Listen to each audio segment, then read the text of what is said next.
Buenas noches, queridos televidentes, bienvenidos a su programa Play TV. En la noche de hoy estaremos entrevistando a una de las bandas más legendarias del rock, a Kiss Tributaria, que nos estará presentando su nuevo sencillo sobre el impuesto al consumo. Y aparte de eso, estaremos aclarando con ellos muchos temas que sé que, al igual que para mí, son bastante importantes para ustedes y tenemos ciertas dudas que ellos vienen a aclararnos en la noche de hoy. Con ustedes, Kiss. Bueno, chicos, ¿qué los trae por nuestro país? ¿Qué fue lo que los animó a hacer esta gira tan peculiar en Colombia?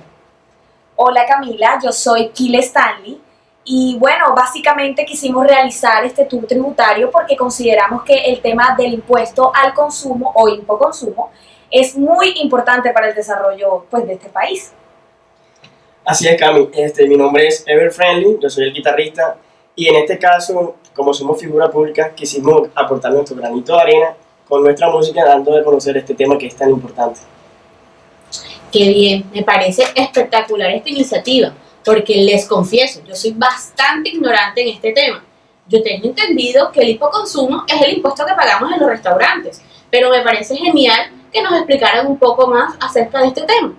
Sí, claro, Cami, yo soy John Vincent y pues te cuento que este impuesto fue una estrategia que implementó el gobierno en el año 2012 y pues entró en vigencia en el 2013 bajo la ley 1607, que tiene como fin realizar mayor formalización de este tipo de empresas como bares y restaurantes, evitar pues el tema de elevación de los impuestos y que haya pues una libre competencia tributaria en todo este ámbito comercial de los bares, restaurantes y discotecas.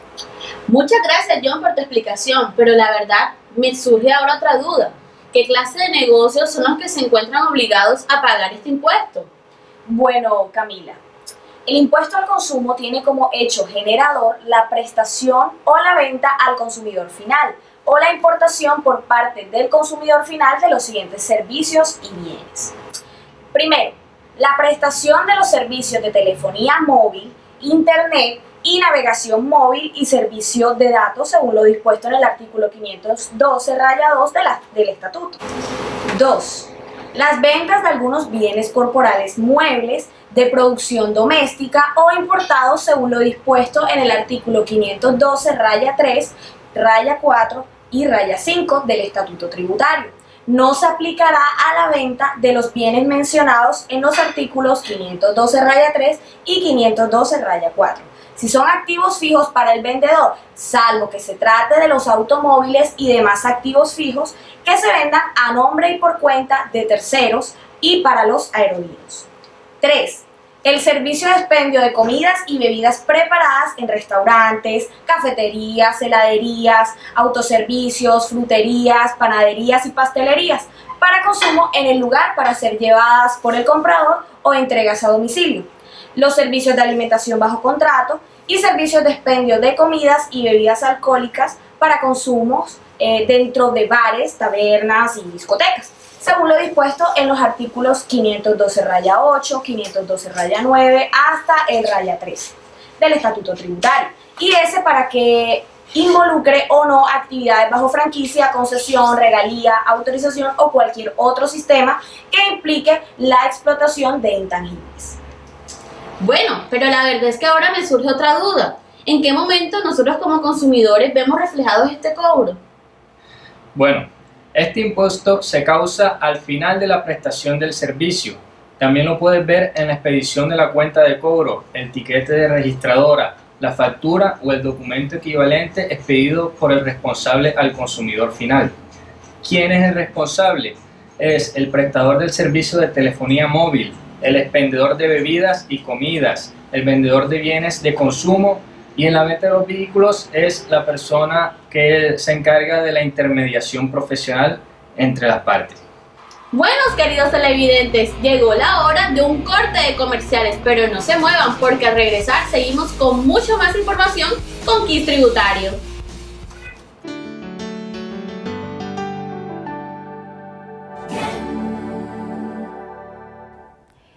Buenos días, mi nombre es Natasha Bendaño, yo soy la subdirectora de análisis operacional de la DIAN y voy a contarles hoy sobre el impuesto al consumo, que es uno de los impuestos nuevos que trajo la ley 1607 de 2012. El impuesto al consumo lo que buscaba era modificar o sustituir más bien el recaudo del IVA que se bajó de las tarifas superiores al 16%, se bajaron al 16% la tarifa general, y entonces lo que generamos fue un impuesto adicional que va complementario al IVA en la mayoría de las ocasiones. El segundo objetivo es un objetivo muy importante de generar incentivos a la formalización del sector de las comidas y bebidas. Este es un sector que por sus características y porque la mayoría de los insumos que compran son insumos que no están gravados con IVA, porque son o bien bienes agrícolas como la papa, la yuca, la cebolla, el tomate, que no tienen IVA, o bienes agropecuarios o de origen animal como la carne, la leche, los huevos, que tampoco están gravados con IVA. Entonces los productores, digamos, o los dueños de restaurantes y lugares de comidas y bebidas, pues terminaban teniendo muy pocos impuestos para cruzar contra el IVA que eventualmente deberían cobrar.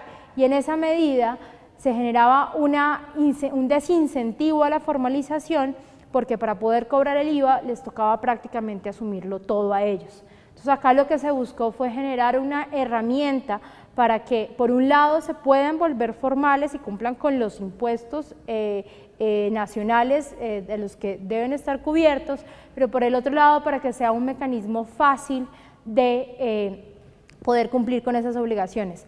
Para efectos de los restaurantes, pues era un incentivo muy importante para que pudieran venirse a la formalidad, empezar a pagar los impuestos que toca, pero a una tarifa mucho más baja y con un procedimiento mucho más fácil de cumplir. Volviendo entonces al primer punto, tenemos la naturaleza entonces de 4 tarifas distintas. La tarifa del 4%, que es la tarifa que antes estaba al 20% para la telefonía celular, ahora la telefonía celular quedó con IVA del 16% más impuesto al consumo del 4%. Luego viene la tarifa de vehículos que estaban unas al 20, otras al 25 y otras al 35%. Entonces ahí lo que hicimos fue uniformizar la cosa y todos los vehículos de menos de $30.000, o sea, cerca de unos 55 millones de pesos, tienen IVA del 16% más impuesto al consumo del 8%, y todos aquellos vehículos de gama más alta, de más de $30.000, tienen IVA del 16% más impuesto al consumo del 16%. Como les mencionaba, son 2 impuestos distintos, ambos se calculan sobre la misma base, pero el impuesto al consumo no tiene derecho a que se descuente nada contra él. Es el valor del impuesto sobre el valor total del bien y se acabó la liquidación de ese impuesto. De otro lado, el impuesto al consumo para efectos de los vehículos tiene unas exenciones, como es el caso de los vehículos de transporte público, las ambulancias y pues vehículos de usos especiales que antes estaban grabados a la tarifa del 16% y que ahora siguen grabados solamente a la tarifa del 16%. También hay unos tratamientos especiales para vehículos de tecnologías limpias, como los híbridos o los eléctricos. Esos quedaron, los carros eléctricos de servicio público, quedaron solamente con un IVA, y muy importante, un IVA del 5%, ni siquiera el general, y no tienen impuesto al consumo. Entonces, las 4 tarifas aplicables que son complementarias a la del IVA son la del 4, la del 8 y la del 16. La tarifa del 8% para restaurantes no es complementaria del IVA, o sea, a uno en ningún restaurante le pueden cobrar IVA e impuesto al consumo, le cobran uno o el otro, porque quedó en la norma que los restaurantes que funcionan bajo el esquema de franquicia siguen cobrando el IVA del 16%. Otra cosa muy importante de este impuesto es que la declaración es bimestral, o sea, todos los responsables del impuesto al consumo presentan su declaración y su pago bimestralmente. Aquí hay un régimen especial, que es todos aquellos con ingresos, que tuvieron ingresos brutos hasta 4.000 VTs, o sea, cerca de unos 97 millones de pesos al año pasado, quedan por debajo de ese régimen. No tienen la obligación de cobrar, o sea, no pueden cobrar el impuesto al consumo porque pues no son responsables de venir a dárselo, a declararlo y pagarlo en la DIAN. Tienen la obligación de presentar anualmente una declaración informativa de ingresos. la cual por este primer año del impuesto al consumo tendrán que presentar en enero y en la cual simplemente darán información como de los ingresos, de los gastos y de la operación normal del negocio ante la DIAN. El impuesto se causa en los diferentes momentos en los que la venta se efectúa al consumidor final. En el caso de los vehículos, cuando uno en el concesionario adquiere el vehículo como consumidor final. En el caso de los vehículos importados, esto es muy importante, el impuesto solamente se causa cuando el importador es el consumidor directo. Si el importador no es el consumidor directo, sino un concesionario, pues el concesionario a la entrada solo paga el 16 y cuando se lo vende a uno en el concesionario es que le cobra el 16 más el impuesto al consumo. Entonces ahí hubo como un traslado del momento en el que se causa ese adicional del impuesto. Creo que esto era todo lo que tenía para contarles acerca del impuesto al consumo.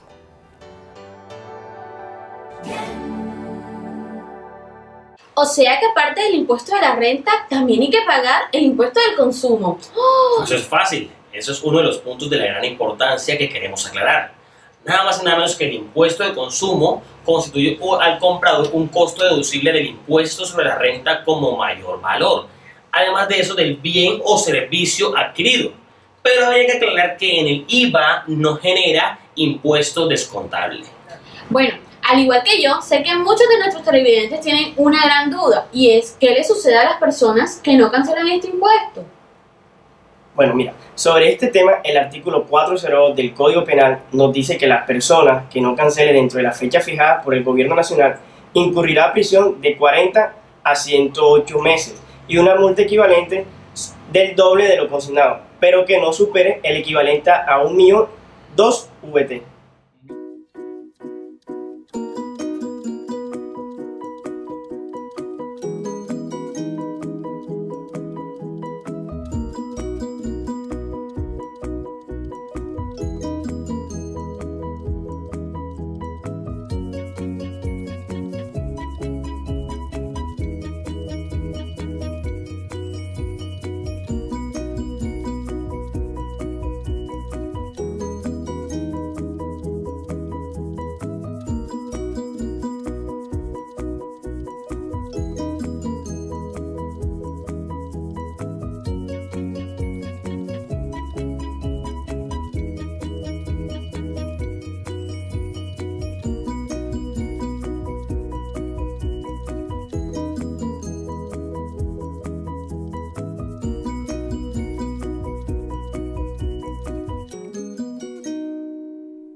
ya viene la pregunta más importante para todos nuestros televidentes y es, ¿cada cuánto debemos pagar este impuesto?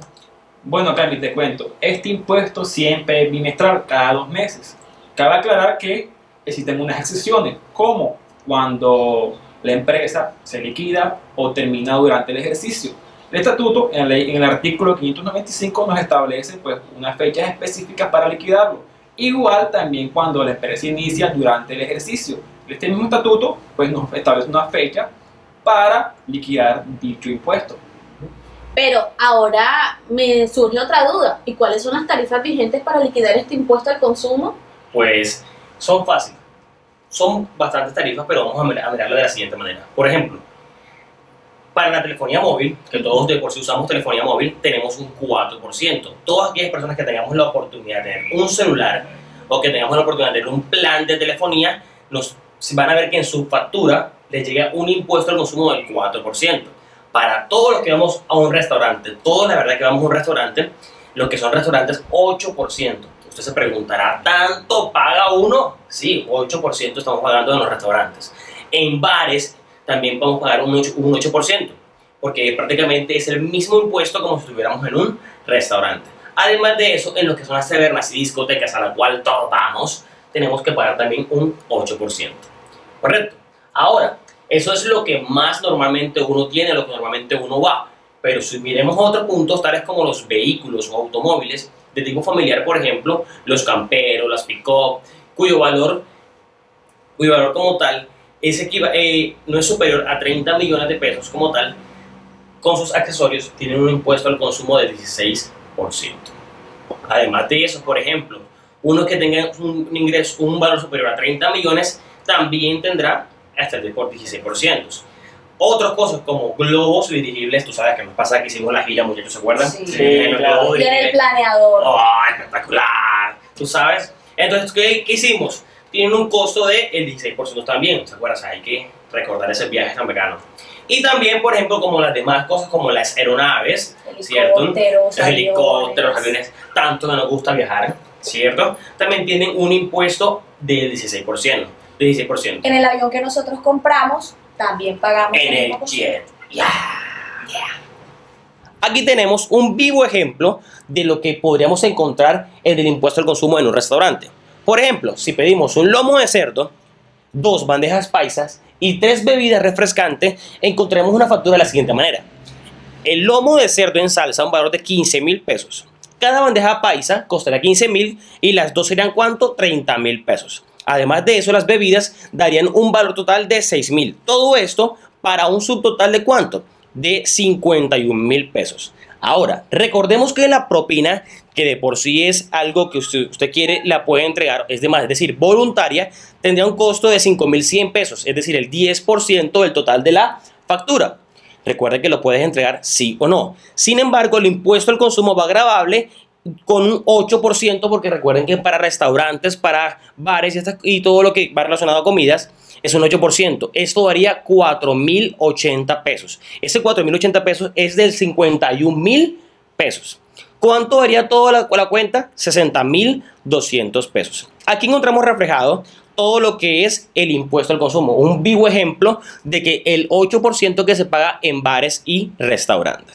Bueno chicos, muchas gracias por su tiempo, por esta entrevista y ayudarnos a profundizar más sobre este tema tan importante como es el impuesto al consumo, con tener en cuenta a nuestro país en esta gira tan exitosa que han tenido. Y a ustedes televidentes, muchísimas gracias por vernos. Los esperamos en otra próxima emisión. Chao, chao. Chao.